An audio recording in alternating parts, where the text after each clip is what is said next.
ಈ ಮನ್ರೇಗಾ ಉಳಿಸಿ ಅಂತ ಅಭಿಯಾನವನ್ನು ನಾವು ಇಡೀ ದೇಶಾದ್ಯಂತ ಏನು ಮಾಡ್ತಾ ಇದ್ದೀವಿ. ಅದೇ ಪ್ರಕಾರ ಕೋಲಾರ ಜಿಲ್ಲೆಯಲ್ಲಿ ಸಹ ಮನ್ರೇಗಾ ಪರವಾಗಿ ಮಾತಾಡಲಿಕ್ಕೆ ನಾವು ಈ ಪತ್ರಿಕಾಗೋಷ್ಠಿಯನ್ನು ಕರೆದಿದ್ದೇವೆ.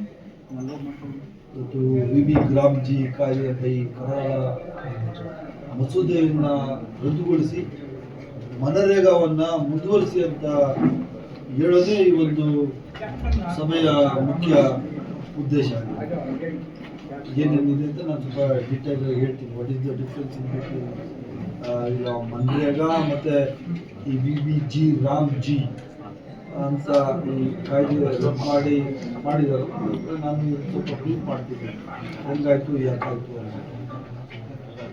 ಈಗ ಈ ಚಳಿಗಾಲದ ಅಧಿವೇಶನದಲ್ಲಿ ಮನಮೋಹನ್ ಸಿಂಗ್ ಅವರು ಮಾಡಿದ್ರು ಮಹಾತ್ಮ ಗಾಂಧಿ ರಾಷ್ಟ್ರೀಯ ಗ್ರಾಮೀಣ ಉದ್ಯೋಗ ಖಾತ್ರಿ ಯೋಜನೆ ಮನ್ರೇಗಾ.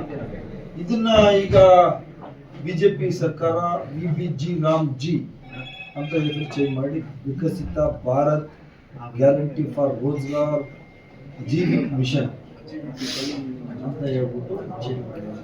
ಮಹಾತ್ಮ ಗಾಂಧಿ ಅವರ ಹೆಸರನ್ನ ಇದ್ದದ್ದನ್ನ ಈಗ ಇದನ್ನ ಬದಲಾವಣೆ ಮಾಡಿದ್ರು. ಯಾಕೆ ಬದಲಾವಣೆ ಮಾಡಿದ್ರು, ಏನು ಬದಲಾವಣೆ ಮಾಡಿದ್ರು, ಇದರಲ್ಲಿ ಏನು ರಾಜಕಾರಣ ನಡೆದಿದೆ ಅಂತ ಈವರೆಗೂ ಯಾರಿಗೂ ಜನಸಾಮಾನ್ಯರಿಗಂತೂ ಅರ್ಥ ಆಗಲಿಲ್ಲ.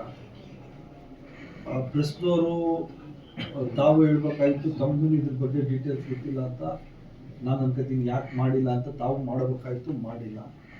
ಅದರಿಂದ ನಾವೇನೇ ಈಗ ಎಲ್ಲ ಜಿಲ್ಲೆಗಳಲ್ಲಿ ಎಲ್ಲೆಲ್ಲಿ ಸಾಧ್ಯ ಆಗ್ತದೆ ಆ ಎಲ್ಲ ಕಡೆಗಳಲ್ಲಿ ಎರಡಕ್ಕೂ ಇರುವಂಥ ಡಿಫ್ರೆನ್ಸಸ್ನ ಸಾರ್ವಜನಿಕರಿಗೆ ಗೊತ್ತಾಗಲಿ ಅಂತ ಬಂಧುಗಳು ಅವರ ರೈತರ ಜೀವನೋಪಾಯಕ್ಕೆ ಇದು ಈ ಉದ್ಯೋಗ ಖಾತ್ರಿ ಯೋಜನೆ ಆಧಾರವಾಗಿತ್ತು. ಸ್ಥಳೀಯವಾಗೇನೆ ಎಲ್ಲಿ ಕೆಲಸ ಇರ್ತದೆ ಅಲ್ಲಿ ಸ್ಥಳೀಯವಾಗಿ ಆ ಕೆಲಸವನ್ನು ಕೇಳಿ ಪಡೆಯುವ ಹಕ್ಕನ್ನ ಮನ್ರೇಗಾ ಕಾಯ್ದೆ ಕೊಟ್ಟಿತ್ತು. ಇದು ಯಾವುದನ್ನು ಲೆಕ್ಕಕ್ಕಿಡದೆ ಇದು ಕೇಂದ್ರದ ಬಿಜೆಪಿ ಸರ್ಕಾರ ಜನಗಳ ಬಡವರು ಕೂಲಿ ಕಾರ್ಮಿಕರು ಯಾರಿದ್ರು ಇವರೆಲ್ಲರ ಅಭಿಪ್ರಾಯ ಪಡೆಯದೆ ಏಕಮುಖವಾಗಿ ಈ ಕಾಯ್ದೆಯನ್ನ ಬದಲಾವಣೆ ಮಾಡಿದ್ದಾರೆ. ಮತ್ತೆ ಸೆಷನ್ನಲ್ಲೂ ಬಹಳ ದೊಡ್ಡ ಚರ್ಚೆಗೆ ಕಾಂಗ್ರೆಸ್ ಮತ್ತು ಮಿತ್ರ ಪಕ್ಷಗಳು ಕೇಳಿದ್ವು ಪಾರ್ಲಿಮೆಂಟ್ನಲ್ಲಿ.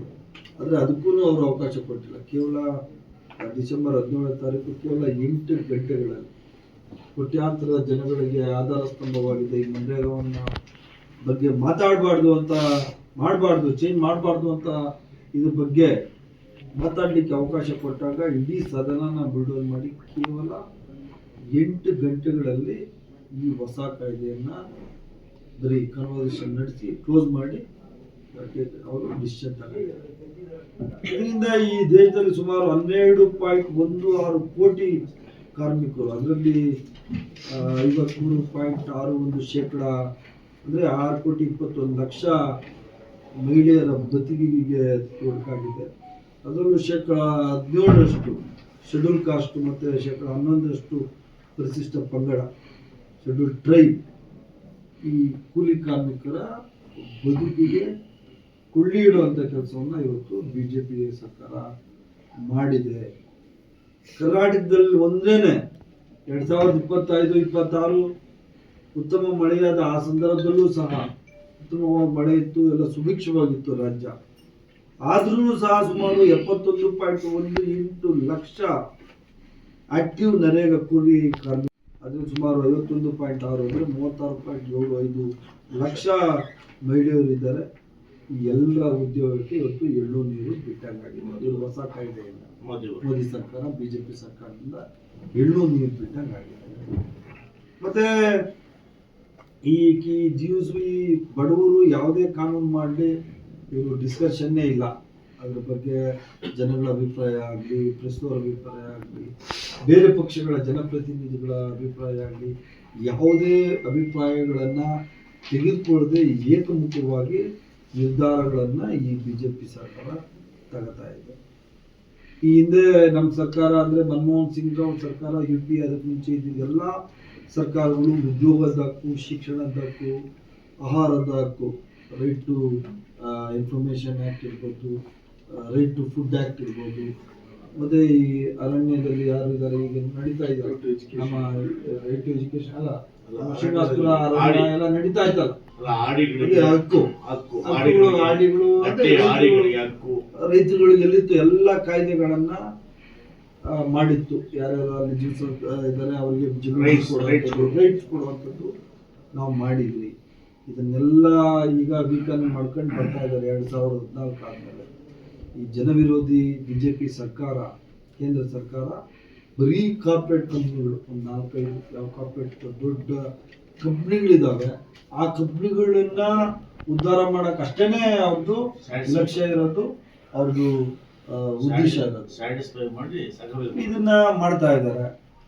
ಮತ್ತೆ ಈ ದೇಶದಲ್ಲಿರುವಂತ ನಮ್ಮ ಸ್ಮಾಲ್ ರೈತ, ನಮ್ಮ ಸಣ್ಣ ಪ್ರಮಾಣದ ರೈತ ಬಂಧುಗಳು ಯಾರಿದ್ರು, ಕೂಲಿ ಕಾರ್ಮಿಕರು ಯಾರಿದ್ರು, ಅವ್ರು ತಾವು ಇರುವಂತ ಜಾಗ, ಈಗ ಕೋಲಾರ ಪಕ್ಕದಲ್ಲಿ ಯಾವುದೋ ಒಂದು ಊರಿದ್ರೆ ಆ ಊರಲ್ಲೇ ಕೆರೆ ತೆಗೆಯೋದು, ಸ್ಕೂಲ್ ಕಟ್ಟೋದು, ಇನ್ನೊಂದು ಆ ಥರ ಮಾಡಿಕೊಂಡು ಸಮೀಪದ ಶಾಲೆಗಳಲ್ಲಿ ಮಕ್ಕಳಿಗೆ ಶಿಕ್ಷಣ ಕೊಡಿಸೋದು, ಕೃಷಿ ಕೆಲಸಗಳ ಜೊತೆಯಲ್ಲಿ ಮನ್ರೇಗಾ ಯೋಜನೆಯಲ್ಲಿ ಕೆಲಸ ಮಾಡುವ ಮೂಲಕ ಅವರು ತಮ್ಮ ಕುಟುಂಬಗಳನ್ನು ಪೋಷಣೆ ಮಾಡ್ಕೊತಾರೆ. ಇವತ್ತು ಅವೆಲ್ಲವನ್ನ ಬಿಜೆಪಿ ಸರ್ಕಾರ ಧ್ವಂಸ ಮಾಡಿದೆ. ಕಾರ್ಪೊರೇಟ್ ಕೃಷಿ ಕಂಪ್ನಿಗಳಿಗೆ ಅಗ್ಗದ ಕೂಲಿ ಆಳುಗಳು, ದೊಡ್ಡ ದೊಡ್ಡ ಕಂಪ್ನಿಗಳಿರ್ತವೆ, ಅವರಿಗೆ ಮನ್ರೇಗಾ ಕೆಲಸ ಸಿಕ್ಕಿಲ್ಲ ಅಂದ್ರೆ ಬೇರೆ ಆಪ್ಷನ್ಸ್ ಇರಲ್ಲ ಅವರಿಗೆ. ಅವರು ಕ್ಯಾಶುವಲ್ ಲೇಬರ್ಸ್ ಆಗಿ ಅಲ್ಲಿ ಕೂಲಿ ಕೆಲಸ ಮಾಡೋಕ್ಕೆ ಹೋಗ್ಲೇಬೇಕಾಗ್ತದೆ. ಅದೇ ಇದ್ರ ಫಲ. End of the result, end of the day is the result. ಅವ್ರು ಅಲ್ಲಿ ಹೋಗ್ಬೇಕು ಅಂತ. ಮತ್ತೆ ಗೊತ್ತು ನಿಮ್ಗೇನೆ, ಇದು ಫುಡ್ ನಾವು ಗ್ಯಾರಂಟಿ ಕೊಡ್ಬೇಕಾದ್ರೆ ರೈಟ್ ಟು ಫುಡ್ ಆ್ಯಕ್ಟ್ ಬಂದಾಗ ಫುಡ್ ಗ್ಯಾರಂಟಿ ಬಿಲ್ನ ಇದು ವೋಟ್ ಬಿಲ್ ಗ್ಯಾರಂಟಿ ಅಂತ ಹೇಳಿ ಬಿಜೆಪಿ ಅವರೆಲ್ಲ ಗೇಲಿ ಮಾಡಿದ್ರು. ಅದನ್ನು ನಮ್ಮ ಸರ್ಕಾರದ ಬಗ್ಗೆ ಗೇಲಿ ಮಾಡಿದ್ರು. ರೈಟ್ ಟು ಫುಡ್ ಆ್ಯಕ್ಟ್ ಅಂತ ಕೊಟ್ಟಂಥ ಸರ್ಕಾರ ಕಾಂಗ್ರೆಸ್ ಸರ್ಕಾರ, ಯುಪಿಎ ಸರ್ಕಾರ. ಮತ್ತೆ ಈ ಸಶಕ್ತವಾದ ಗ್ರಾಮೀಣ ಭಾರತ ಇದನ್ನ ನಿರ್ಮಾಣ ಮಾಡಬೇಕು. ಆರ್ಥಿಕತೆ ಸುಧಾರಿಸಿದ್ರೆ, ಗ್ರಾಮೀಣದಲ್ಲಿ ಆರ್ಥಿಕತೆ ಅವರು ಫೈನಾನ್ಷಿಯಲಿ ಸ್ಟ್ರಾಂಗ್ ಆದರೆ ದೇಶ ಪ್ರಗತಿ ಬರುತ್ತೆ, ನಮ್ದು ಸಹ ಫಾರ್ವರ್ಡ್ ದೇಶ ಆಗ್ತದೆ ಅಂತ ಹೇಳ್ಬಿಟ್ಟು ಮಹಾತ್ಮ ಗಾಂಧಿಯವರು, ಅದಕ್ಕೇನೆ ಮಹಾತ್ಮ ಗಾಂಧಿಯವರು ತಲೆಯಲ್ಲಿ ಇದ್ದಿದ್ದು ಅದನ್ನೇ, ನಗರವಾಸಿಗಳಿಗಿಂತ ಹಳ್ಳಿಗಳ ಮುಂದೆ ಬರಬೇಕು. ಹಳ್ಳಿಗಳಲ್ಲಿ ಇದ್ದಂತಹ ಸಾರ್ವಜನಿಕರು, ಬಡವರು ಯಾರಿದ್ದಾರೆ, ಅವ್ರದ್ದು ಆರ್ಥಿಕ ಪರಿಸ್ಥಿತಿ ಸರಿಯಾದರೆ ದೇಶ ಮುಂದೆ ಹೋಗ್ತದೆ ಅಂತ ಮಹಾತ್ಮ ಗಾಂಧಿಯವರ ಕನಸಾಗಿತ್ತು. ಅದಕ್ಕೆ ಯುಪಿಎ ಸರ್ಕಾರ ಅವರ ಹೆಸರಿಟ್ಟಿದ್ದೀವಿ, ಮಹಾತ್ಮ ಗಾಂಧಿ ರಾಷ್ಟ್ರೀಯ ಗ್ರಾಮೀಣ ಉದ್ಯೋಗ ಖಾತ್ರಿ ಅಂತ ಅದಕ್ಕೇನೆ ಇಟ್ಟಿತ್ತು. ಮೋದಿ ಸರ್ಕಾರ ಈ 11 ವರ್ಷಗಳಲ್ಲಿ ಯುಪಿಎ ಸರ್ಕಾರ ಜಾರಿಗೊಳಿಸಿದ ಸುಮಾರು 30ಕ್ಕೂ ಹೆಚ್ಚು ಯೋಜನೆಗಳನ್ನು ಚೇಂಜ್ ಮಾಡಿದ್ದಾರೆ. ಲೈಕ್ ಮನ್ರೇಗಾ, ಮಹಾತ್ಮ ಗಾಂಧಿ ಹೆಸರಿದ್ದು ತೆಗೆದುಹಾಕೋದು. ಅದಾದ್ಮೇಲೆ ನಿರ್ಮಲ್ ಭಾರತ್ ಯೋಜನೆ ಅಂತ ಇತ್ತು, ಅದನ್ನ ಸ್ವಚ್ಛ ಭಾರತ್ ಅಂತ ಚೇಂಜ್ ಮಾಡಿದ್ರು. ಇದೆಲ್ಲ ನಮ್ಮ ಸರ್ಕಾರ ಮಾಡಿದ್ದು. ಮತ್ತೆ ಇಂದಿರಾ ಆವಾಸ್ ಯೋಜನೆಯನ್ನ ಪ್ರಧಾನ ಮಂತ್ರಿ ಆವಾಸ್ ಯೋಜನೆ ಅಂತ ಮಾಡಿದ್ರು. ಇದನ್ನ ಹೆಸರುಗಳು ಚೇಂಜ್ ಮಾಡೋದ್ರಿಂದ ಅವರಿಗೆ ಒಂಥರ ಸ್ಯಾಡಿಶ್ ಮನೋಭಾವ, ಕಾಂಗ್ರೆಸ್ ಪಕ್ಷದ ಹೆಸರುಗಳಿರ್ತದೆ ಅಂತೇಳಿ ಚೇಂಜ್ ಮಾಡಿದ್ರೆ ಏನೋ ದೊಡ್ಡ ಸಾಧನೆ ಅಂತ ಅನ್ಕೊಂಡಿದ್ದಾರೆ. ಅದೇ ಜನಗಳು ಗೊತ್ತಿದೆ ಈ ಸರ್ಕಾರ ಏನು ಮಾಡಿದೆ, ಕಾಂಗ್ರೆಸ್ ಏನು ಮಾಡಿದೆ, ಬಿಜೆಪಿ ಏನು ಮಾಡಿದೆ ಅಂತ ಹೇಳಿ.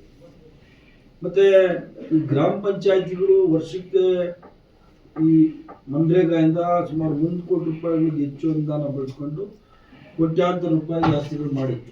ಗ್ರಾಮ ಪಂಚಾಯತಿಗಳು ಸ್ಕೂಲ್ ಕಟ್ಟೋದು, ಕೆರೆ ಕಟ್ಟೋದು, ಕೆರೆ ಕಟ್ಟೆ ಕಟ್ಟೋದು, ಕುಂಟೆ ಅದನ್ನ ಮಾಡೋದು, ಈ ಥರ ಆಸ್ತಿಗಳನ್ನ ಮಾಡಿತ್ತು. ಅಂದರೆ ಬರುವಂಥ ಹಣದಲ್ಲಿ ಅದಕ್ಕೂ ಇವತ್ತು ಅವರು ಬೆಳ್ಳಿಯ ಬಿಟ್ಟಿದ್ದಾರೆ. ದೇಶದಲ್ಲಿ ಬರಗಾಲ ಇತ್ತು 24-25ರಲ್ಲಿ. ಸುಮಾರು ಅವಾಗ 19.2 ಕೋಟಿ ಜನ ನರೇಗಾ ಯೋಜನೆಯಲ್ಲಿ ಕೆಲಸ ಮಾಡಿದ್ರು, ಬದುಕು ಕಟ್ಕೊಂಡಿದ್ರು. ಸುಮಾರು 1,35 ಲಕ್ಷ ಕಾರ್ಮಿಕರು ಕರ್ನಾಟಕದಲ್ಲಿ ಕೆಲಸ ಮಾಡಿದ್ರು. 1 crore. ಮತ್ತೆ ಈ ಹೊಸ ಕಾಯ್ದೆಯನ್ನ ರದ್ದು ಮಾಡಬೇಕು. ಈಗ ಹಳೆ ಹೆಸರೇ ಮನ್ರೇಗಾ ಅಂತ ಇಡಬೇಕು ಅನ್ನೋದೇ ನಮ್ಮೆಲ್ಲರ ಉದ್ದೇಶ, ನಮ್ಮ ಸರ್ಕಾರದ ಆಶಯ ಸಹ ಅದೇ ಆಗಿರ್ತದೆ. ಈಗಾಗಲೇ ಸನ್ಮಾನ್ಯ ಮುಖ್ಯಮಂತ್ರಿಗಳು ಸಿದ್ದರಾಮಯ್ಯ ಸಾಹೇಬರು 30/12/2025 ಕಾಯ್ದೆಯ ಸಂವಿಧಾನ ಆರ್ಟಿಕಲ್ 258 ಮತ್ತು 280ಕ್ಕೆ ವಿರುದ್ಧವಾಗಿದೆ ಅಂತ ಹೇಳ್ಬಿಟ್ಟು ಇಂದಿನ ಪ್ರತಿಭಟನೆ ಮಾಡಿದ್ದಾರೆ. ಇನ್ನಷ್ಟು ಉದ್ಯೋಗಗಳು ಕಸ್ಕೊತವೆ. ಸಂವಿಧಾನದ 73ನೇ ತಿದ್ದುಪಡಿಯ ಆಶಯಗಳನ್ನು ನಾಶ ಮಾಡ್ತದೆ ಅಂತ ಹೇಳಿ ಈ ಪ್ರತಿಭಟನಾ ಪೂರ್ವಕವಾಗಿ ಈ ಪತ್ರವನ್ನ ಬರೆದಿದ್ದಾರೆ. ಮತ್ತೆ ನಾವು ಬೆಳಗಾವಿಯಲ್ಲಿ ಸಹ ನಾವೆಲ್ಲ ಧರಣಿ ಮಾಡಿದ್ವಿ, ಇನ್ನೂ ಮಾಡಬಾರ್ದು ಅಂತ. ಸೊ ಆದ್ರಿಂದ ಈ ಸರ್ಕಾರಗಳು ಏನೇನು ಮಾಡ್ತಾ ಇದ್ದಾವೆ ಇವನ್ನೆಲ್ಲನೂ ಜನಗಳು ನೋಡ್ತಾ ಇದ್ದಾರೆ. ಬಿಜೆಪಿ ಸರ್ಕಾರ ಕುತಂತ್ರ ಮಾಡ್ತಾ ಇದೆ, ದೇವರ ಹೆಸರನ್ನ ಬಳಸ್ಕೊಂಡು ಜಾತಿಗಳನ್ನ ಹೊಡೆಯುವಂಥ ಕೆಲಸ ಸಹ ಮಾಡ್ತಾ ಇದೆ. ಇದನ್ನು ನಾವು ನೋಡ್ತಾ ಇದ್ದೀವಿ. ಮತ್ತೆ ಈ ಆದಿವಾಸಿಗಳು ಅಂದರೆ SC ST ಹರಿಜನ ಗಿರಿಜನ ಎಲ್ಲರೂ ಆಡಿಗಳೆಲ್ಲ ಇರ್ತಾರಲ್ಲ, ಈ ಸೆಂಟ್ರಲ್ ಇದು ಮಧ್ಯ ಭಾರತದಲ್ಲಿ ಕಾಡುಗಳನ್ನು ಧ್ವಂಸ ಮಾಡಿ ಅಲ್ಲಿ ಎಲ್ಲ ಪರ್ಮಿಷನ್ ಕೊಟ್ಬಿಟ್ಟವ್ರು ಹೊಸದಾಗಿ ಈ ಮೈನ್ಸ್ ಮಾಡಕ್ಕೆ. ಎಲ್ಲ ಆದಿವಾಸಿಗಳು ಯಾರು ಇದ್ರು ಈ ಕಡೆ ಇಲ್ಲ, ಮಧ್ಯ ಪ್ರದೇಶ, ಆ ಕಡೆ ಉತ್ತರ ಪ್ರದೇಶ, ಬಿಹಾರ್, ಉತ್ತರಾಂಚಲ್ ಇಲ್ಲೆಲ್ಲನೂ ಪಾಪ ಅವ್ರಿಗೆ ಓಡಿಸ್ಬಿಟ್ಟು ಈ ಮೈನ್ಸ್ ಮಾಡಕ್ಕೆ ಹೋಗ್ಬಿಡೋದು ಲಕ್ಷಾಂತರ ಎಕರೆ ಜಮೀನುಗಳನ್ನ. ಇದೆಲ್ಲ ನಾವು ವಿರೋಧ ಮಾಡ್ತೀವಿ. ಮತ್ತು ಈ ನರೇಗಾ ಕಾರ್ಮಿಕರು 53% 28% ಪರಿಶಿಷ್ಟ ಜಾತಿ ಪರಿಶಿಷ್ಟ ಪಂಗಡಗಳಿದ್ದಾವೆ. ಮತ್ತು 5 ಲಕ್ಷಕ್ಕೂ ಹೆಚ್ಚು ವಿಕಲಚೇತನರು ಈ ಗ್ರಾಮೀಣ ಆರ್ಥಿಕತೆಯ ಆಧಾರ ಸ್ತಂಭವಾಗಿದ್ದಾರೆ. ಅವರನ್ನ ಈ ಹೊಸ ಕಾಯ್ದೆಯಲ್ಲಿ ಅವಕಾಶ ಇದ್ದಂಗೆ ಮಾಡಿದ್ದಾರೆ. ಸ್ಟೇಟ್ ನ್ಯಾಷನಲ್ ಸ್ಟೇಟ್ ಅಂಕಿಅಂಶ 5 ಲಕ್ಷ ಸ್ಟೇಟ್ ಯಾವುದು ಇಡೀ ದೇಶದಲ್ಲಿ 53% ಮಹಿಳಾ ನರೇಗಾ ಕೂಲಿ ಕಾರ್ಮಿಕರಿದ್ದಾರೆ ಸೆಂಟ್ರಲ್ ಓವರಾಲ್ ದೇಶದಲ್ಲಿ. ಇದರಲ್ಲಿ ಪರಿಶಿಷ್ಟ ಜಾತಿ ಪರಿಶಿಷ್ಟ ಪಂಗಡ ಇದ್ದಾರೆ. ಮತ್ತು 5 ಲಕ್ಷಕ್ಕೂ ಹೆಚ್ಚು ವಿಕಲಚೇತನರಿದ್ದಾರೆ ಕಂಟ್ರಿ. ಒಬ್ಬ ಕೈ ಇದ್ದವರು ಕಾಲು ಇದ್ದವರು ಆ ಥರ 5 ಲಕ್ಷ ಜನ ಇದ್ದಾರೆ. ಮತ್ತು ಇವೆರಡಕ್ಕೂ ಡಿಫ್ರೆನ್ಸಸ್ ಹೇಳಿ, ಈ ಮನ್ರೇಗಾನು ಮತ್ತು ಈ ಹೊಸ ಕಾಯ್ದೆಗೆ ಏನು BB ಗ್ರಾಮ್ಜಿ 2025 ಅಂತ ಏನು ಮಾಡಿದ್ದಾರೆ. ಈ ಉದ್ಯೋಗ ಹಕ್ಕು ಮತ್ತು ಖಾತ್ರಿ ಇದರಲ್ಲಿ ಮನ್ರೇಗಾ ಅಲ್ಲಿ 2005ರಲ್ಲಿ ಸ್ಟಾರ್ಟ್ ಆಗಿತ್ತು. ಪ್ರತಿ ವರ್ಷ 100 ದಿನಗಳು ಇವಕ್ಕೆ ಕೆಲಸ ಮಾಡುವಂತ ಖಾತ್ರಿ ಕೊಟ್ಟಿತ್ತು. ಅಂದ್ರೆ ಜಾಗದಲ್ಲೇ ಯಾವುದೋ ಕೆಲವೆಲ್ಲ ಆ ಊರುಗಳಲ್ಲೇ ಉದ್ಯೋಗ ಸೃಷ್ಟಿ ಮಾಡುವಂಥದ್ದು. ಗೊತ್ತಲ್ಲ, ಅವಾಗ ಹೇಳ್ದಲ್ಲ, ಕೆರೆ ಕಟ್ಟೆ ಕುಂಟೆ ಸ್ಕೂಲು ಅಂಗನವಾಡಿ ಶಾಲೆಗಳು ಕಟ್ಟೋದು. ಈ ಹೊಸ ಕಾಯ್ದೆಯಲ್ಲಿ ಏನ್ ಚೇಂಜಸ್ ಇದೆ ಅಂದ್ರೆ, ಈ ಹೊಸ ಕಾಯ್ದೆ ಸೆಕ್ಷನ್ 5(1) ಪ್ರಕಾರ ತಾನು ನೋಟಿಫೈ ಮಾಡಿ ಬಜೆಟ್ ನೀಡಿದ್ರೆ ಮಾತ್ರ ಇದು ಜಾರಿ ಆಗ್ತದೆ. ನೋಟಿಫೈ ಮಾಡ್ಬೇಕು ಆ ಊರು. ಈ ಊರು ಯಾವ್ದೋ ನಾವು ಇಷ್ಟೊತ್ತು ಹೇಳೋದಲ್ಲ, ಈಗ ಮುಂಚೆ ನರೇಗಾ ಒಳಗೆ ಹಂಗೇನೆ ಗ್ರಾಮ ಪಂಚಾಯತಿಗಳು ಅವರೇ ನೆನೆಸ್ಕೊಂಡು ಯಾವುದೋ ಊರಲ್ಲಿ ಕೆಲಸಗಳು ಸೃಷ್ಟಿ ಮಾಡ್ತಾ ಇದ್ರು. ಈಗ ಅಲ್ಲಿ ನೋಟಿಫೈ ಆಗ್ಬೇಕು ಸೆಂಟ್ರಲ್ ಗೌರ್ಮೆಂಟ್ ಇಂದ. ಏನು ಇಲ್ಲ ಕೇಂದ್ರ ಸರ್ಕಾರ ನೋಟಿಫೈ ಮಾಡಿ ಮಾತ್ರ ಹಳ್ಳಿ ನೋಟಿಫೈ ಆಗ್ಬೇಕು ಈ ಮನ್ರೇಗಾ ತಗೋಬಹುದು ಅಂತ. ಇಲ್ಲಿ ಉದ್ಯೋಗ ಅನ್ನೋದು ಅದು ಹಕ್ಕಲ್ಲ, ಅದು ಒಂದು ಅಂದ್ರೆ ಅದು ಖಾತ್ರಿನೇ ಇರಲ್ಲ. ಅದು ಸೆಂಟ್ರಲ್ ಗೌರ್ಮೆಂಟೇ ತೀರ್ಮಾನ ಮಾಡಬೇಕು, ಎಲ್ಲ ಕೇಂದ್ರ ಸರ್ಕಾರದ ಹಿಡಿತ. ನೋಡಿ, ಬಯಸಿದ ಪಂಚಾಯಿತಿಗಳಿಗೆ ಉದ್ಯೋಗದ ಹಕ್ಕನ್ನು ಕಲ್ಪಿಸಲಾಗಿದೆ. ಸೆಲೆಕ್ಟೆಡ್ ಅವ್ರು ಸೆಲೆಕ್ಟ್ ಮಾಡಬೇಕು ಯಾವ ಪಂಚಾಯತಿ ಯಾವ ಊರು ಅನ್ಬೇಕು. ಕೆಲಸವು ಇದೀಗ ಗ್ರಾಮ ಪಂಚಾಯತಿಗಳ ಕಾಮಗಾರಿಗಳು ಕೇಂದ್ರ ಸರ್ಕಾರದ ನಿರ್ಧಾರದ ಮೇಲೆ ಅವರೇನೆ ಡಿಸೈಡ್ ಮಾಡಬೇಕು, ನೋಟಿಫೈ ಮಾಡಬೇಕು. ನಾವು ಪಂಚಾಯತ್ ಅಲ್ಲೇ ತಗೋಬೇಕು ಕೆಲಸ. ಈ ಯೋಜನೆ ವ್ಯಾಪ್ತಿ ಮುಂಚೆ ಇತ್ತು, ಇಲ್ಲಿ ಬರಬೇಕು. ಭಾರತದ ಪ್ರತಿ ಗ್ರಾಮವೂ ಈ ಯೋಜನೆಯ ಲಾಭ ಪಡಿಬೋದಾಗಿತ್ತು ಮುಂಚೆ. ಅಂದ್ರೆ ಯಾವ ಗ್ರಾಮಗಳು ಇದಾವೆ ಆ ಎಲ್ಲಾ ಗ್ರಾಮಗಳು ಎಲಿಜಿಬಲ್ ಆಗಿತ್ತು ಈ ಉದ್ಯೋಗ ಖಾತ್ರಿ ಯೋಜನೆ ತಗೊಂಡು. ಈಗ ಈ BB ಗ್ರಾಮ್ಜಿಯಿಂದ ಏನಾಗಿದೆ ಅಂದ್ರೆ, ಕೇಂದ್ರ ಸರ್ಕಾರದಿಂದ ಅಧಿಸೂಚಿಸಲ್ಪಟ್ಟ ಗ್ರಾಮಗಳಿನ ಕಾರ್ಮಿಕರು ಮಾತ್ರ ಈ ಕಾಯ್ದೆಯಲ್ಲಿ ಉದ್ಯೋಗದ ಲಾಭ ಪಡೆದಿದೆ ಅಂತ ಹೇಳಿದ್ದ ನಿಮಗೆ. ನಾವು ಯಾವ್ದೋ ಲೆಕ್ಕ ಇಟ್ಕೊಂಡು ಡಿಸೈಡ್ ಮಾಡೋರು, ಯಾರೋ ಜನಗಳು ಹೇಳೋರು ಈ ತರ ಕೂಲಿ ಮಾಡ್ಬೇಕು ನಮ್ ಕೆಲಸ ಕೊಡ್ರಿ ಅಂತ ಕೊಡ್ಬೋದಾಗಿತ್ತು. ಆದ್ರೆ ಈಗ ಈ ಅಧಿಸೂಚಿಸಲ್ಪಟ್ಟ ಗ್ರಾಮಗಳಿನ ಕಾರ್ಮಿಕರು ಮಾತ್ರ, ಈ ಅಧಿಸೂಚನೆಯಿಂದ ಹೊರತಾದ ಗ್ರಾಮಗಳ ಕಾರ್ಮಿಕರು ಉದ್ಯೋಗದಿಂದ ವಂಚಿತರಾಗ್ತಾರೆ. ಅವರೇ ಮಾಡ್ಬೇಕು ಕೆಲಸ. ಗ್ರಾಮಗಳ ಕಾರ್ಮಿಕರು ಸೂಚನೆ ಹೊರಡಿಸಿರ್ತಾರೆ, ನಾನೇ ಇದ್ದೀನಿ ಅಂತ. ನಾನು ಹೋಗಿ ಎಂಟ್ರಿ ಆಗಿ ಕೇಂದ್ರ ಸರ್ಕಾರ ನನಗೆ ನಜೀರಣ್ಣಗೆ ಮಂಜುಗೆ ಲ್ಯಾಂಡ್ ಸಂಬಂಧಿಗೆ ನಾವು ಹೇಳಿದ್ರೆ ನಾವು ಮಾತ್ರ ಅದಕ್ಕೆ ಎಲಿಜಿಬಲ್. ಇದು ಉದಾಹರಣೆ ಹೇಳ್ತಾ ಇದ್ದೀನಿ. ಹೊಸದಾಗಿ ಯಾರು ಅವ್ರಿಗೊಂದು ಕೆಲಸ ಮಾಡೋಕ್ಕಾದ್ರೆ ಆಗ ಕೂಲಿ ಕಾರ್ಮಿಕರಾದ್ರೂ ಅವರ ಒಂದೇ ನೋಟಿಫೈಡ್ ಮಾಡಿ ಇಲ್ಲಿ ನೋಟಿಫೈಡ್ ಮಾಡಬೇಕು. ಅದಾದ ನಂತರ ಕೆಲಸದ ಸಮಯ ಮತ್ತು ಲಭ್ಯತೆ. ವರ್ಷದ ಸರ್ವ ಋತುವಿನಲ್ಲಿಯೂ ಕೆಲಸ ದೊರಕುತ್ತಿತ್ತು. ಬೇಡಿಕೆ ಇದ್ದಲ್ಲಿ ಕೆಲಸ ಕೊಡಲೇಬೇಕು ಮತ್ತು ಕೊಡಲೇಬೇಕು ಅಂತ ನೀತಿ. ಎಲ್ಲ all 365 days in the year ಬಡವರಿಗೆ ಅವಕಾಶ ಇತ್ತು. ನಾನು ಕೆಲಸ ಕೇಳಿದ್ರೆ ಅವ್ನು ಕೊಡಲೇಬೇಕು. ಮಾಡ್ತೀವಿ ಬಯಸಿದ್ರೆ ಕೆಲಸ ಕೊಡಬೇಕಾಗಿತ್ತು. ಕೊಟ್ಟಿದ್ದೀರ ನೀವು ಕೆರೆಗಳಲ್ಲಿ ಅಲ್ಲಿ ಯಾವ ಥರ ಮಾಡ್ತಾ ಇದ್ರು ಎಲ್ಲ ಮಾಡ್ತಾ ಇದ್ರು. ಈ ಹೊಸ ಕಾನೂನಿಂದ ಏನಾಗಿದೆ ಅಂದ್ರೆ ಈಗ ಕೇಂದ್ರ ಸರ್ಕಾರ ಅವ್ರು ಮಾತ್ರ ಡಿಸೈಡ್ ಮಾಡಬೇಕು. ಈ ಕೃಷಿ ಚಟುವಟಿಕೆ ಸಂದರ್ಭದಲ್ಲಿ 60 ದಿನಗಳ ಕಾಲ ಕೆಲಸ ಕೊಡಲ್ಲ ಅಂತ ರೂಲ್ಸೇ ಮಾಡ್ಬಿಟ್ಟು. ಎಲ್ಲೆಲ್ಲಿ ಕೃಷಿ ಚಟುವಟಿಕೆಗಳು ಈಗ ಬಿತ್ತನೆಗಳೆಲ್ಲ ಇರ್ತಾವಲ್ಲ ಆವಾಗ ಅವ್ರ ಕೆಲಸ ಇಲ್ಲ, ಅವ್ರು ಕೊಡಂಗೇ ಇಲ್ಲ ಕೆಲಸ. 60 ದಿನ ಅವರಿಗೆ ಕೆಲಸ ಕೊಡಂಗಿಲ್ಲ. ಹಾಗಾಗಿ ಕೂಲಿಕಾರರು ಖಾಸಗಿಯಾಗಿ ಕಡಿಮೆ ವೇತನಕ್ಕೆ ಬೇರೆ ಕಡೆ ಕೆಲಸ ಮಾಡುವಂತ ಅನಿವಾರ್ಯತೆ ಸೃಷ್ಟಿಯಾಗಿದೆ. 60 ದಿನ ರೂಲ್ಸ್ ಅಲ್ಲೇ ಇದೆ. ವಾರ್ಷಿಕ 60 ದಿನ ಕೃಷಿ ಚಟುವಟಿಕೆ ಅಂದ್ರೆ ಆಯಾ ಪ್ರದೇಶಗಳಿಗೆ ಕಾಲದಲ್ಲಿ ಕೊಯ್ಯೋ ಕಾಲದಲ್ಲಿ ಅವರಿಗೆ ಕೆಲಸ ಕೊಡಂಗಿಲ್ಲ. ಮತ್ತೆ ವೇತನ ಮತ್ತು ಬೆಲೆ ಏರಿಕೆ. ಈ ಕೂಲಿನ ಸ್ವಲ್ಪ ಹೆಚ್ಚು ಕಮ್ಮಿ ಸಮಯಕ್ಕೆ ತಕ್ಕಂಗೆ ಬೆಲೆ ಏರಿಕೆಗೆ ಅನುಗುಣವಾಗಿ ತೀರ್ಮಾನ ಮಾಡ್ತಾ ಇದ್ದಾರೆ ಲೋಕಲ್. ಆದರೆ ಈಗ ಕೂಲಿಗೆ ಯಾವುದೇ ಖಾತ್ರಿ ಇಲ್ಲ. ಹೊಸ ಕಾನೂನಲ್ಲಿ ಯಾವುದೇ ಕಾನೂನಲ್ಲಿ ಹೇಳ್ತತೆ ಕೂಲಿಗೆ ಯಾವುದೇ ಖಾತ್ರಿ ಇಲ್ಲ. ಕೂಲಿ ಈಗ ಕೇಂದ್ರ ಸರ್ಕಾರವು ಗ್ರಾಮ ಪಂಚಾಯತಿಗೆ ನೀಡುವ ಅನುದಾನದ ಮೇಲೆ ನಿರ್ಧಾರ. ಕೇಂದ್ರ ಸರ್ಕಾರನೇ ಹೇಳ್ಬೇಕು. ಈ ಗ್ರಾಮ ಪಂಚಾಯತಿ ಯಾವ ಪಕ್ಕದಲ್ಲಿ ಯಾವ ಗ್ರಾಮ ಪಂಚಾಯತಿ ಐತಪ್ಪ, ಬರಲಿ 300 ರೂಪಾಯಿ ಬರಲಿ ಅಷ್ಟೇನೆ. ಅಲ್ಲಿ ಇನ್ನೊಂದು ಯಾವ್ದೋ ದೂರ ಶ್ರೀನಿವಾಸಪುರದಾಗ ಯಾವ್ದೋ ತಾಲೂಕಲ್ಲಿ ಬಂದ್ರೆ ಅಲ್ಲೊಂದು 15 ಲಕ್ಷ ಕೊಟ್ಟರೆ ಅವ್ರಿಗಷ್ಟೇ. ಮಾಲೂರಾಗಿ ಎಷ್ಟು ಫಿಕ್ಸ್ ಮಾಡ್ತಾರೋ ಅವ್ರಿಗಷ್ಟೇ. ಅಲ್ಲೇ ಅನುಗುಣವಾಗಿನೇ ತೀರ್ಮಾನ ಮಾಡ್ಬೇಕು.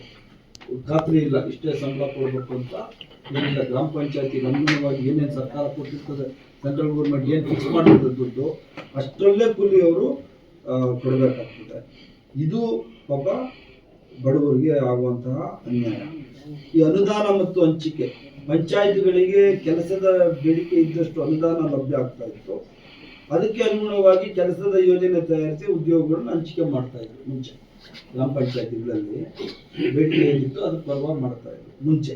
ಈಗ ಏನಾಗೈತೆ ಅಂದ್ರೆ ಈಗ ಕೂಲಿ ಕಾರ್ಮಿಕರು ಕೇಂದ್ರ ಸರ್ಕಾರ ಕೆಲಸ ನೀಡುವುದನ್ನ ಮತ್ತು ಅನುದಾನ ನೀಡುವುದಕ್ಕೆ ಕಾಯ್ಬೇಕು. ಅವರೇ ಕೊಡ್ಬೇಕು. ಅಲ್ಲಿಂದ ಅವ್ರು ಕೊಟ್ರೆ ಕೆಲಸ. ಗ್ರಾಮ ಪಂಚಾಯತಿ ಯಾವುದೋ ವರ್ಷಕ್ಕೆ ನಾವು ಕೊಡಲ್ಲ ಅಂತ ಹೇಳ್ತಾರೆ. ಅವಾಗ ಇಡೀ ಗ್ರಾಮ ಪಂಚಾಯತಿ ಯಾವುದು ಕೆಲಸ ತಗೊಂಡಿಲ್ಲ. ಬೆಂಕಿ ಒಳಗೆ ಸರಿ ಕೊಟ್ಟಿದ್ರು, ನೆಕ್ಸ್ಟ್ ವರ್ಷ ಕೊಡಲ್ಲ ಅಂತ ಹೇಳ್ತಾರೆ. ಅದೇ ಇಲ್ಲಿರೋದು. ಒಂದು ವೇಳೆ ಆ ಪಂಚಾಯತಿಗೆ ಅನುದಾನ ಸಿಗದೇ ಇದ್ರೆ ಕೂಲಿಕಾರರಿಗೂ ಕೆಲಸ ಇಲ್ಲ. ನೋವು ಇದು ರೂಲ್ಸ್ ಅಲ್ಲಿ ಡಿಟೇಲ್ ಹೋದ್ರೆ ಗೊತ್ತಾಗ್ತದೆ ನಿಮಗೆ. ಮತ್ತೆ ಹಣಕಾಸು ಹೊರೆ ಯಾವ ತರ ಹೊಸ ಇದು ಮೇನ್ ವೇತನವನ್ನ ಸಂಪೂರ್ಣವಾಗಿ ಸೆಂಟ್ರಲ್ ಗೌರ್ಮೆಂಟ್ ಕೊಡ್ತಾ ಇತ್ತು ಮುಂಚೆ. ಈ ಹೊಸ ಕಾನೂನಲ್ಲಿ BB ಗ್ರಾಮ್ G 2024 ಅಲ್ಲಿ ವೇತನವನ್ನು ವಿಭಜಿಸಿದ್ದಾರೆ. ಎರಡು ಮಾಡಿದ್ದಾರೆ. ಏನು 60% ಕೇಂದ್ರ ಸರ್ಕಾರ, 40% ರಾಜ್ಯಗಳು ಕೊಡೋದು. Not only Karnataka, all over India ಎಲ್ಲ ಸಂಪೂರ್ಣವಾಗಿ ಕೇಂದ್ರ ಸರ್ಕಾರ ಕೊಡ್ತಾ ಇತ್ತು. ಅಂದ್ರೆ ಕೇಂದ್ರ ಸರ್ಕಾರ ಅಂದ್ರೆ ನಮ್ಮ ಟ್ಯಾಕ್ಸ್ ದುಡ್ಡೇ ಕೊಡ್ತಾ ಇತ್ತು. ಈಗ ಏನ್ ಮಾಡ್ಬಿಟ್ಟವ್ರೆ, 100 ರೂಪಾಯಿ ಖರ್ಚಾದ್ರೆ 60 ರೂಪಾಯಿ ಅವ್ರು ಕೊಡ್ತಾರೆ, 40 ರೂಪಾಯಿ ನಾವು ಕೊಡ್ಬೇಕು. ಇದು ನಮಗೆ ಇವತ್ತು ವೇತನ ವಿಭಜಿಸಲಾಗಿದ್ದು 60 ಕೇಂದ್ರ ಸರ್ಕಾರ ನೀಡಿದರೆ 40% ರಾಜ್ಯ ಸರ್ಕಾರ ಕೊಡ್ಬೇಕಾಗ್ತದೆ. ಎಂತ ಅನ್ಯಾಯ ಇವತ್ತು ನೋಡಬೇಕು. ಈಗಾಗಲೇ ಅನುದಾನ ಗೊತ್ತು ನಿಮ್ಗೆ. ಕರ್ನಾಟಕದಲ್ಲಿ ನಾವು ಒಂದು ವರ್ಷಕ್ಕೆ ಯಾವರೇಜ್ ಕೋಟಿ ಟ್ಯಾಕ್ಸಸ್ ನಾವು ಕಟ್ಟೋದು ಸೆಂಟ್ರಲ್ ಗೌರ್ಮೆಂಟ್. ನಮ್ಮ ರಾಜ್ಯದಲ್ಲಿ highest money givers from the second highest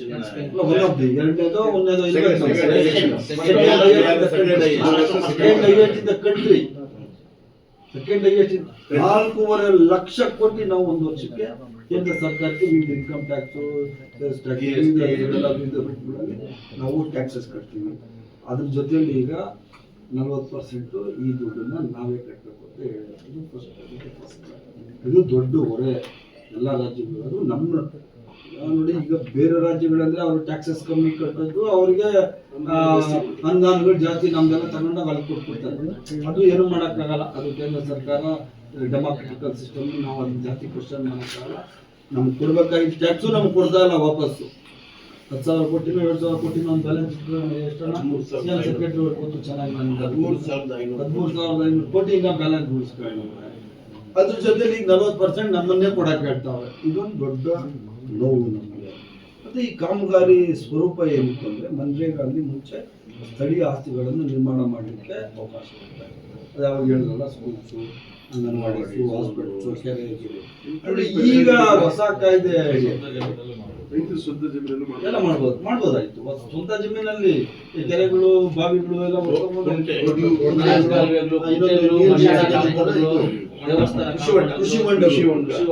ಹೊಸ ಕಾಯ್ದೆಯಲ್ಲಿ ಏನೈತೆ ಅಂದ್ರೆ, PM ಗತಿಶಕ್ತಿ ಯೋಜನೆ ದೊಡ್ಡ ದೊಡ್ಡ ಕಾಮಗಾರಿಗಳನ್ನು ಕೈಗೊಳ್ಳುವ ಮೂಲಕ ಸ್ಥಳೀಯ ಪಂಚಾಯಿತಿಗಳು ಕಾರ್ಮಿಕರನ್ನು ಪೂರೈಕೆ ಮಾಡುವ ಏಜೆಂಟ್ ಅಂತ ಕೆಲಸ ಮಾಡಬೇಕು. ಎಲ್ಲ ದೊಡ್ಡ ದೊಡ್ಡ ಕೆಲಸ. ಹೊಸ ಕಾಯ್ದೆ ಪ್ರಕಾರ PM ಗತಿಶಕ್ತಿ ಯೋಜನೆ ಅಂದ್ರೆ ದೊಡ್ಡ ಯೋಜನೆಗಳು ಮಾತ್ರ ಅವರು ಕೆಲಸಗಳು ಮಾಡಬೇಕು. ಕೂಲಿಕಾರರು ಏನಿದ್ರು ಮನೆಗಳು ಕಟ್ಟಕ್ಕೂ ಕೊಡ್ತಾ ಇದ್ರು. ಈ ರೈತರು ಹೊಲ ತೋಟಗಳನ್ನು ಅಭಿವೃದ್ಧಿ ಮಾಡಲಿಕ್ಕೆ ಅವಕಾಶ ಕೊಡ್ತಾರೆ. ಈ ಪಶುಸಂಗೋಪನೆ ಮಾಡುವುದಕ್ಕೆ ಅವಕಾಶ ಕೊಡ್ತಾರೆ. ಇದೆಲ್ಲ ಇಲ್ಲ. Everything has cancelled. ಬರೀ ಈಗ ಈ ದೊಡ್ಡ ದೊಡ್ಡ ಕಂಪ್ನಿಗಳಿಗೆ ಅವ್ರೇನಾದ್ರು ಅಂದ್ರೆ ದೊಡ್ಡ ದೊಡ್ಡ ಯೋಜನೆಗಳು ಯಾವ್ದು ಬರ್ತದೆ ಅದರಲ್ಲಿ, ಈ ದೊಡ್ಡ ದೊಡ್ಡ ಯಾವ್ದೋ ರೋಡ್ಸು, ಡ್ಯಾಮ್ಸು ಇವೆಲ್ಲ ಇಲ್ಲ. ಈಗ ಸಣ್ಣ ಸಣ್ಣ ಲೆಕ್ಕ ಸಿಕ್ಕಲ್ಲ ಅಂತ ಅವ್ರ ಪ್ರಕಾರ. ಅದು ಬಡವ್ರ ಮನೆ ಕಟ್ಕೊಂಡ್ರೆ ನಮ್ಗೇನಾಗಬೇಕು, ಲೆಕ್ಕ ಸಿಕ್ಕಲ್ಲ. ಅದು ದೊಡ್ಡ ಯೋಜನೆ ಅಂದ್ರೆ ತೋರಿಸ್ಬೋದಲ್ಲ, ಶೋ ಮಾಡ್ಬೋದಲ್ಲ. ಬಡವರೆಲ್ಲ ಮನೆ ಕಟ್ಕೊಂಡ್ರೆ ಏನಾಗುತ್ತೆ ಆ ಥರ. ಮತ್ತೆ ಪಂಚಾಯತ್ ರಾಜ್ ಅಧಿಕಾರ ಏನಿತ್ತು, ಸಂವಿಧಾನದ 73 ಆರ್ಟಿಕಲ್ ಪ್ರಕಾರ ಗ್ರಾಮ ಸಭೆ ಮತ್ತು ಗ್ರಾಮ ಪಂಚಾಯತಿಗಳಿಗೆ ಈ ಎಲ್ಲ ಅಧಿಕಾರಗಳಿತ್ತು. ಈಗ ಈ ಎಲ್ಲ ಅಧಿಕಾರಗಳು ಕಿತ್ಕೊಂಡು ಕೇವಲ ದೆಹಲಿಗೆ ಅವರೇ ಡಿಸೈಡ್ ಮಾಡಬೇಕಾಗಿಲ್ಲ, ಒದಗಿಸುವ ಮೂಲಕ ಗ್ರಾಮ ಸ್ವರಾಜ್ ಅಂತ ನಮ್ಗೇನಿತ್ತು, ಯೋಜನೆ, ನಮ್ಮ ಮಹಾತ್ಮ ಗಾಂಧಿ ಅವರ ಏನಿತ್ತು, ಗ್ರಾಮ ಭಾರತ ಅಂತ ಏನು ಮಾಡಿದ್ರಲ್ಲ, ಗ್ರಾಮ ಸ್ವರಾಜ್, ಅದು ಒಂದು ಎಲ್ಲನೂ ಈಗ ಸೆಂಟ್ರಲ್ ಇಲ್ಲಿ ಡೆಲ್ಲಿಯಿಂದ ಡಿಸೈಡ್ ಆಗುತ್ತೆ. ಅಂದ್ರೆ ಅವ್ರಿಗೆ ಮತ್ತೆ ಅಧಿಕಾರ ವಿಕೇಂದ್ರೀಕರಣ ಏನಾಗಿತ್ತು ಅದನ್ನ ತಿರ್ಗಾ ಜೊತೆ ಮಹಾತ್ಮ ಗಾಂಧಿ ಕನಸು ಜನರು ಕೊಡ್ಬೇಕು ಅದ ಊರುಗಳಿಗೆಲ್ಲ ಕಾರ್ಪೊರೇಟ್ ಕೊಡ್ತಾರೆ. ಮತ್ತೆ ದಾಖಲಾತಿ ಮತ್ತು ತಂತ್ರಜ್ಞಾನ ಕೆಲಸಗಳನ್ನ ದಾಖಲೆ ಒಂದು ಪುಸ್ತಕ ಯಾವ ಬರ್ಕೊತಾ ಇದ್ದ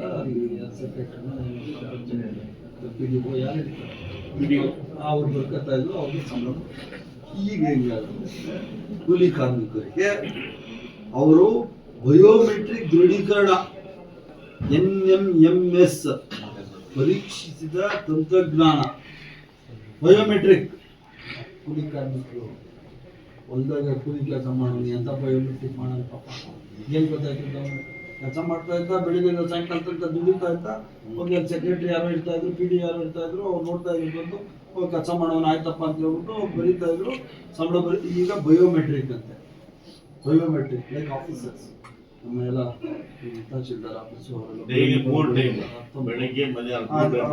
ಇದೆಯಾ, ಬಯೋಮೆಟ್ರಿಕ್ ಮಾಡ್ಬೇಕಂತ. ಆಮೇಲೆ ಫೋಟೋ ಕಣ್ಣು ಹಿಂಗೆ ಶೇಕ್ ಮಾಡ್ಬೇಕು. ಅದು ಮಾಡಿಲ್ಲ ಅಂದ್ರೆ ಬಯೋಮೆಟ್ರಿಕ್ ಅಲ್ಲಿ ಬರ್ದಿಲ್ಲ ಅಂದ್ರೆ ಅವನಿಗೆ ಕೂಲಿ ಇಲ್ಲ, ನೋ ಕೂಲಿ. ಬಯೋಮೆಟ್ರಿಕ್ ಯೋಚನೆ ಮಾಡಿ, ಯಾವ್ದೋ ನಮ್ಮ ಹಳ್ಳಿ ಒಳಗೆ ಪಾಪ ಅವನ ಹಸು ಮೇಯ್ಸವನ, ಕುರಿ ಮೇಯ್ಸವನ, ಯಾರೋ ಬಡವನು, ಅವ್ನಿಗೆ ಏನ್ ಗೊತ್ತು ಬಯೋಮೆಟ್ರಿಕ್? ಅದೇನೋ ಮುಂದೆ ಹೇಳ್ತಾನಲ್ಲ, ಅದೇನೋ ಕಂಡೆಕ್ಸಿ ಅದನ್ನ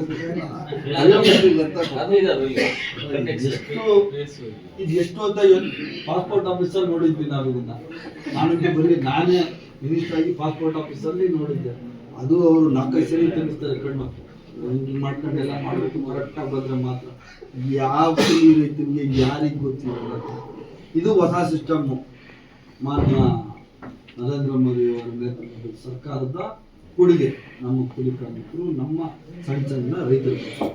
ಮತ್ತು ವೇತನ ಅದೇ ಹೇಳಿದ್ನಲ್ಲ, ಅದೇ ವೇತನ 60% ನಾವು ಕೊಡಬೇಕು, 40% ನಾವು ಕೊಡಬೇಕು. ಮತ್ತು ಮುಂಚೆ ಇದು ಇಂಪಾರ್ಟೆಂಟ್, ಕಾಂಟ್ರಾಕ್ಟರ್ಸ್ಗೆ ಇದರಲ್ಲಿ ಅವಕಾಶ ಇರಲಿಲ್ಲ. ಎಲ್ಲೋ 100 ಜನಕ್ಕೆ ಕೆಲಸ ಕೊಡಬೇಕು, ಮಾನವ ದಿನಗಳು ಅಂತ ನಾವು ಮಾನವ ದಿನಗಳು 100 ಜನಕ್ಕೆ ಕೆಲಸ ಕೊಡ್ಬೇಕಾಯ್ತು. ಇಷ್ಟ ಇಲ್ಲ ಅಂದಿದ್ರೆ ನಾವು ಕಾಂಟ್ರಾಕ್ಟ್ ಕರ್ಕೊಂಡ್ಬಂದು ನಾನು ಬಿಡ್ತೀನಿ ಅಂದ್ರೆ ಅವನಿಗೆ ಇಲ್ಲ, ನೀನ್ ಬರಂಗಿಲ್ಲ, ಅವರೇ ಬಂದು ಡೈರೆಕ್ಟ್ ಆಗಿ. ಆದ್ರೆ ಜಾಬ್ ಕಾರ್ಡ್ ಕೊಡ್ಬೇಕು, ಅದೇ ಸರ್ಕಾರನೇ ಡೈರೆಕ್ಟ್ ಆಗಿ ಕೊಟ್ಟು ಅವನ ಪಾಪ ಬಂದು ಮಾಡ್ಬೇಕಾಯ್ತು. ಅವ್ರಿಗೆ ಗುತ್ತಿಗೆದಾರಿಗೆ ಅವಕಾಶ ಇರಲಿಲ್ಲ. ಹೊಸ ಕಾಯ್ದೆಯಲ್ಲಿ ಗುತ್ತಿಗೆದಾರರಿಗೂ ಅವಕಾಶ ಕೊಟ್ಟಿಲ್ಲ. ಕಾಂಟ್ರಾಕ್ಟರ್ ಕೆಲಸ ಮಾಡ್ಬೇಕಷ್ಟೇ. ಯಾರೋ ಶ್ರೀಮಂತ ಎಷ್ಟು ಕೊಡ್ತಾನ ಕೂಲಿ ಗೊತ್ತಿಲ್ಲ, ಅವನ ಕೈ ಕೆಳಗಡೆ ಕೆಲಸ ಮಾಡ್ಬೇಕು. ಅದೊಂದು ಮಾಡಿದ್ದಾರೆ. ಡೈರೆಕ್ಟ್ ಟ್ರಾನ್ಸ್ಫರ್ ಇತ್ತು, ಡೈರೆಕ್ಟ್ ಟ್ರಾನ್ಸ್ಫರ್ ಇತ್ತು. ಈಗ ಕಾಂಟ್ರಾಕ್ಟರ್ಗೆ ಅವಕಾಶ, ಮುಂದೆ ಕಾಂಟ್ರಾಕ್ಟರ್ ಇರ್ಲಿಲ್ಲ, ಅವ್ನು ಕೊಟ್ಟಷ್ಟು ತಗೋಬೇಕು ಈಗ ಅಷ್ಟೇ. ಲೇಬರ್ಗೆ ಡೈರೆಕ್ಟ್ ಹೋಗ್ತದೆ. ಅಲ್ಲ, ಇದೆಲ್ಲನೂ ಇದು ಜನ ವಿರೋಧಿ. ನೀವು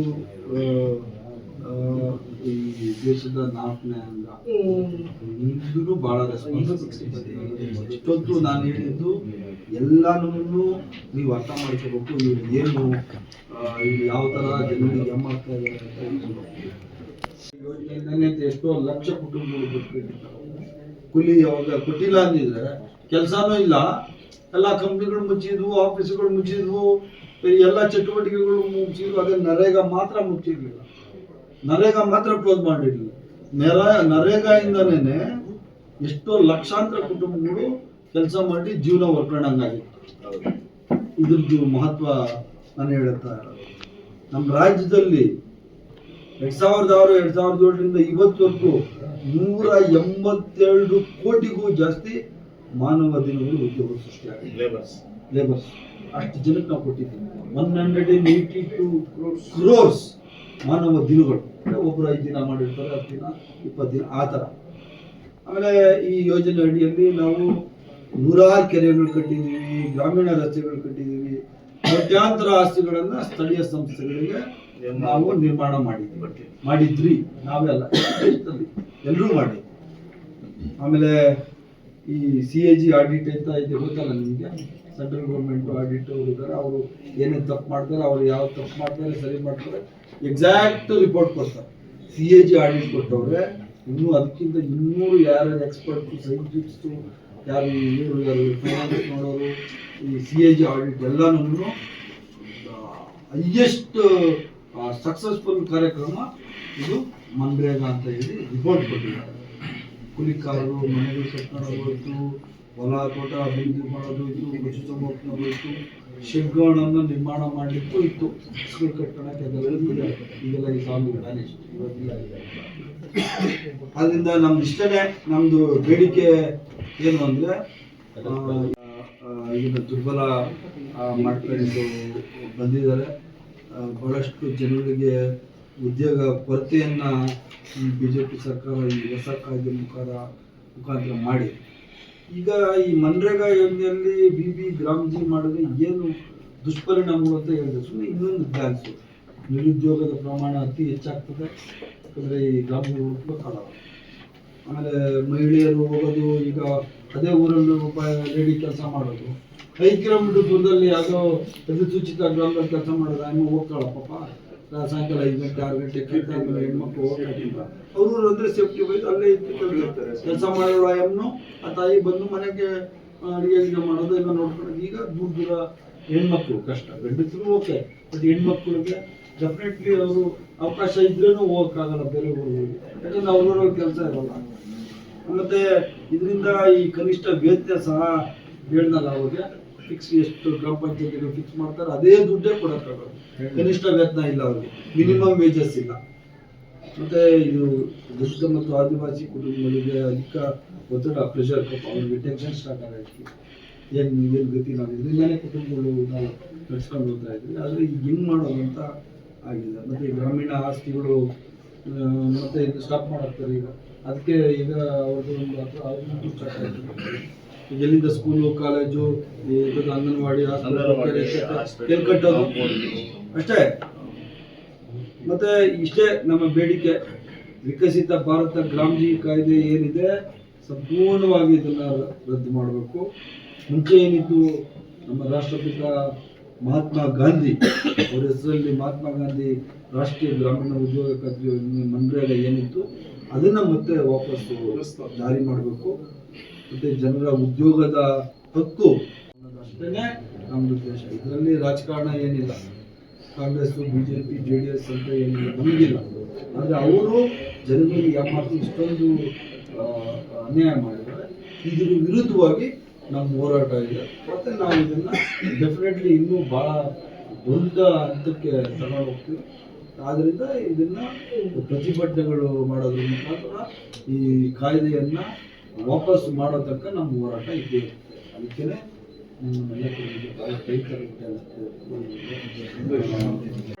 ದೇವರ ಹೆಸರು ಇಟ್ಕೊಂಡು ಹಂಗಾದ್ರೆ ಅನ್ಯಾಯ ಮಾಡಕೊಟ್ಟವ್ರ ಶ್ರೀರಾಮಚಂದ್ರನ್ ಎಲ್ಲರಿಗೂ ನನ್ನ ಸಮೇತ ನಮ್ಗೆಲ್ಲ ದೇವರ ಹೆಸರು ಇಟ್ಕೊಂಡು ಇವ್ರು ಈ ತರ ಬಡವರಿಗೆ ಅನ್ಯಾಯ ಮಾಡ್ಕೊತಾರಲ್ಲ ಅದು ತಪ್ಪು ಅನ್ನೋದು. ಇಷ್ಟೊತ್ತು ನಿಮ್ಗೆ ಹೇಳ್ದೆ ಏನೇನು ಅಧಿಕಾರಿಗಳು ಹೋಗವೆ, ಯಾವ ಬಡವರಿಗೆ ಏನ್ ತೊಂದರೆ ಆಗೈತೆ, ಏನಾಗಿದೆ ಅಂತ ಇಷ್ಟೊತ್ತು ಹೇಳದಲ್ಲ ನಾನು. ಸೋರಿಕೆ ತಡೆಯೋದಕ್ಕೆ ಕ್ರಮ ಏನ್ ಸೋರಿಕೆ ಎಲ್ಲೈತೆ, ಏನ್ ವಾಟ್ ಇಸ್ ದ ಪ್ರೂಫ್ ಬೇಕಲ್ಲ. ಯಾವುದೋ ಬಡವರಿಗೆ ಮಾಡಿದ ಇಲ್ಲ ಎಲ್ಲಿ ಇದರಲ್ಲಿ ಕಾಂಟ್ರಾಕ್ಟ್ ಪ್ರೊವೈಡ್ ಮಾಡಿದ್ರೆ ಕಾಂಟ್ರಾಕ್ಟ್ ಜನ ಇಟ್ಕೊಂಡು ಮಾಡ್ತಾನೆ, ಅವನ ಯಂತ್ರಗಳು ಬಳಸ್ಕೊಳ್ಳೋದಕ್ಕೆ ಕಾಂಟ್ರಾಕ್ಟ್ ಕೊಡ್ಬೋದು ಅಂತ ಮಾಡಿದ್ದಾರೆ. ಎಷ್ಟು ಜನ ಈಗ ಮನ್ರೇಗಾಲಿ ನಿಮ್ಗೇನೆ ಗೊತ್ತು, ನೀವೆಲ್ಲ ಗ್ರಾಮೀಣ ಭಾಗದಲ್ಲಿ ಇದ್ದವರು, ಪ್ರತಿ ಹಳ್ಳಿಗೆ ಹೋಗ್ರಿ, ಎಲ್ಲ ಸರ್ವೆ ಮಾಡ್ರಿ. ಇನ್ನೊಂದು ಮಾಡ್ತಾರೆ, ಸ್ಯಾಟಲೈಟ್ ಇಂದ ಮಾಡ್ತಾರೆ. 2020 ವರ್ಷ ಆಯ್ತು, 25 ವರ್ಷ ಆಯ್ತು. ಫಲಾನುಭವಿಗಳು 187 ಕೋಟಿ ಮಾಡಿದ್ರೆ ಯಾಕೆ ಆಯ್ತಪ್ಪ. 2014ರಲ್ಲಿ ಬಿಜೆಪಿ ಸರ್ಕಾರ ಬಂತಲ್ಲ, 11 ವರ್ಷ ಆಯ್ತು, 12ನೇ ವರ್ಷ ಅಲ್ಲ, ಈ ಜ್ಞಾನೋದಯ ಆಯ್ತಾ? ಇದರಲ್ಲಿ ಏನೋ ಆಯ್ತು, ಏನು ಜಾಬ್ ಕಾರ್ಡ್ ಅಲ್ಲ ಸರ್, ಜಾಬ್ ಕಾರ್ಡ್ಗಳು ತಗೊಂಡು ಇಟ್ಕೊಂಡ್ಬಿಟ್ಟು ಅವ್ರ ಅಕೌಂಟ್ಗೆ ಹೋಗ್ತಿದ್ದಿಲ್ಲ ಕೆಲವು ಸದಸ್ಯರು. ನೋಡ್ರಿ, ಇದು ಯಾವ್ದೋ 1% 2% ಸೋರಿಕೆ ಆಗ್ತದೆ ಅಂತ ಹೇಳಿ ಇಡೀ ಇದನ್ನೇ ನೀವು ಇಡೀ ವ್ಯವಸ್ಥೆನೆ ಬುಡ್ಬೇಲ್ ಮಾಡ್ಬಿಡ್ತೀರಾ? ಇಡೀ ವ್ಯವಸ್ಥೆನೆ ಬುಡ್ಬೇಲ್ ಮಾಡ್ಬಿಡ್ತೀರಾ? ಜಾಬ್ ಕಾರ್ಡ್ ತಗೊಂಡ್ ಮಾತ್ರಕ್ಕೆ ಪ್ಲಸ್ ಇದು ಹೀಗೆ ಬಿಡೋದಿಲ್ಲ. ಇಂಪ್ಲಿಮೆಂಟಿಂಗ್ ಏಜೆನ್ಸಿ ಒಂದು ಸ್ಟೇಟ್ ಗೌರ್ಮೆಂಟ್. ಸ್ಟೇಟ್ ಗೌರ್ಮೆಂಟ್ ಈಗ for example 90% government central government grants ಇತ್ತು, 10% ಮಾತ್ರ ಸ್ಟೇಟ್ ಗೌರ್ಮೆಂಟ್ ಗ್ರಾಂಟ್ಸ್ ಇತ್ತು. ಈಗ ಆಗಿರ್ತಕ್ಕಂಥ ಕೆಲಸಗಳೆಲ್ಲ 90% ಅಲ್ಲಿಂದ ಬಂದ್ರೆ ತಾನೇ ನಾವು ಇಟ್ಕೋಬೇಕಾಗಿರೋದು. ಅದನ್ನು ಸಹ ಈಗ ಕಟ್ಕೊಂಡೆ ಮಾಡಿದ್ರೆ ಆಗಿರ್ತಕ್ಕಂಥ ಕೆಲಸಗಳು ಕೊಡ್ಲಿಕ್ಕೂ ದುಡ್ಡಿರೋದಿಲ್ಲ. ಪ್ಲಸ್ ನಮ್ಮ ಬಡ್ಜೆಟ್ ಅಲ್ಲಿ ನಾವು 10% ಮಾತ್ರ ಪ್ರಾವಿಷನ್ ಇಟ್ಕೊಂಡಿರೋದು. ಈಗಾಗಲೇ ಸುಮಾರು 600 ಕೋಟಿ ಏನೋ ಬ್ಯಾಲೆನ್ಸ್ ಅಲ್ಲಿಂದ 6,000 ಕೋಟಿ ಏನೋ ಬ್ಯಾಲೆನ್ಸ್ ಅಲ್ಲಿಂದ ಬರೋದಿದೆ. 6,000 ಕೋಟಿ ಅಲ್ಲಿಂದ ಬ್ಯಾಲೆನ್ಸ್ ಬರೋದಿದೆ. ಸೊ ಈಗ ಅದನ್ನ ನೋಡಿದಾಗ ಕೇವಲ ಬರೀ ಕರ್ನಾಟಕ ಸ್ಟೇಟ್ ಮಾತ್ರ ಸ್ಟೇಟ್ಸ್ ಮಾಡ್ತಾ ಇದ್ರು. ಇಡೀ ರಾಷ್ಟ್ರದಲ್ಲಿ ಎಲ್ಲ ಸ್ಟೇಟ್ಸು ಇದರ ಬಗ್ಗೆ ವಿರೋಧವಾಗಿ ಈಗಾಗಲೇ ಮಾಡಿದ್ದಾರೆ. ಎಲ್ಲರೂ ಸೇರಿ ಇದನ್ನ ಬದಲಾವಣೆ ಮಾಡಲೇಬೇಕು ಅಂತ ಹೇಳಿ ಇದನ್ನ ಮತ್ತೆ ತಾಲೂಕು ಮಟ್ಟದಲ್ಲಿ ಮಾಡ್ತೀವಿ, ಹೋಬಳಿ ಮಟ್ಟದಲ್ಲಿ ಮಾಡ್ತೀವಿ, ಗ್ರಾಮ ಮಟ್ಟದಲ್ಲಿ ಕೂಡ ಹೋಗ್ತೀವಿ. ಇದರಲ್ಲಿ ನಾನು ಹಂತವಾಗಿ ಪ್ರತಿ ಶಬ್ದಗಳನ್ನ ಮಾಡಿ ಹೇಳಿದ್ದೀನಿ.